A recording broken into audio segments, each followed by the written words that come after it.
Mm-hmm. You think you had the same chance to stay with your freedom, your artistic freedom, or would you go another way to?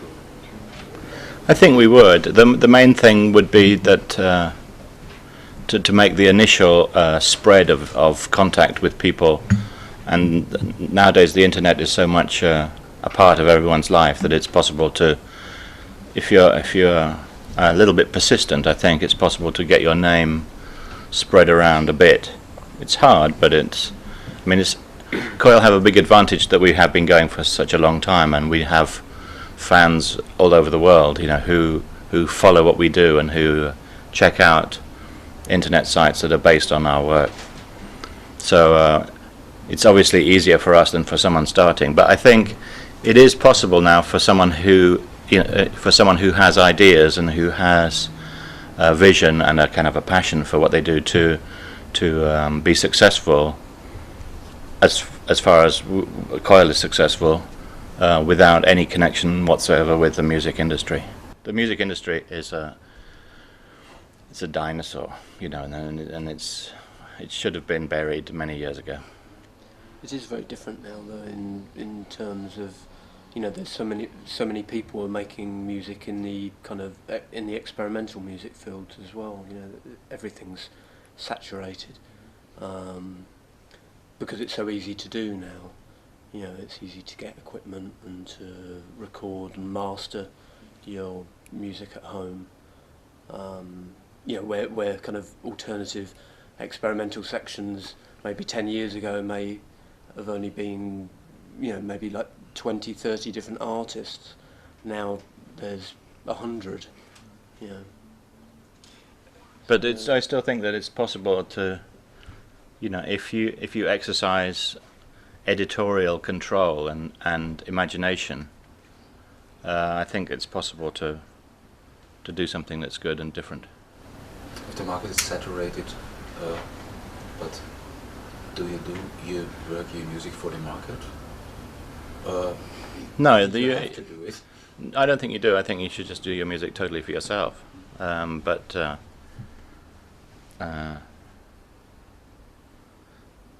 part of doing it for yourself is doing something that that I myself would like to hear, and in a way that's dependent on other records that I've already heard. I mean, if I've heard all of the Autechre releases, then the things that I would like to hear now for myself may be influenced by that. So it's influenced in a way by the market, for example. But I don't think you can make music because you want to sound like a particular thing, or you want to copy a particular thing, or you want to try and find a particular niche. You have to do what comes from the heart. But in the end, projects like Coil are somewhere placed in the pop market, even if it's not in the center of this. But it's not pop music; it's art. It's. Yeah, it's difficult to find a genre because there is no genre, and there is, in the past, pop music, like in the 60s, pop music served a very particular. It was a voice of a kind of a generation of rebellion and change, and since then it's become corrupted and destroyed. So the people like us, what we do is artistic, and I think what we do is emotional and passionate and spiritual, if you like, but it doesn't appeal. It's not directed at an art gallery market, and it's also not directed particularly, at kids who. It's just directed into the public, into the air, and anybody is able to pick it up and to find out if they want to. But your art is in a way provoking, and maybe it's just provoking because it's reflecting, and so many people are hurt by things they didn't want to see or didn't want to realize. Don't you think so? Maybe. I think if you're creating from the heart, then then there's going to be a truth, even if it's your truth, and sometimes that hurts. Yeah, but it's trying to generate something that is uncontrived. It's more intuitive. It's not kind of there to be provocative. It's just there to be truthful to yourself. And if people can react with that and relate to that, then you're doing something good. It's important to us that we deal with issues that have meaning for us, and so sometimes those issues are, the ones that are serious or deep or dark, But darkness that doesn't necessarily mean anything bad. The people who like Coil because they know that we're talking the truth and we're telling the truth and we're speaking about things that are important for us. And often those things are important for our audience as well. It's if you just make songs about, love, and it's not very interesting. I think a lot of artists who are doing dark, or let's call it strange work, are not into discussing it or not into explaining it. So this is art, it stands here, take what you need. Do you mind discussing it or arguing it? Well, I'm not very good at discussing it. Our singer John Balance is the sort of person who discusses it usually, but I think he's past the point of discussion right now. I don't mind talking about it, but it's quite often in interviews, especially with the kind of student newspapers and magazines and stuff, people start asking questions about the meaning of life and philosophy and things like that, and it's kind of difficult to know how to answer those questions because the people have to find that stuff out for themselves. And there are a lot of things about Coil that really have to be discovered individually by the listener, at home in the dark with a CD or a DVD or whatever.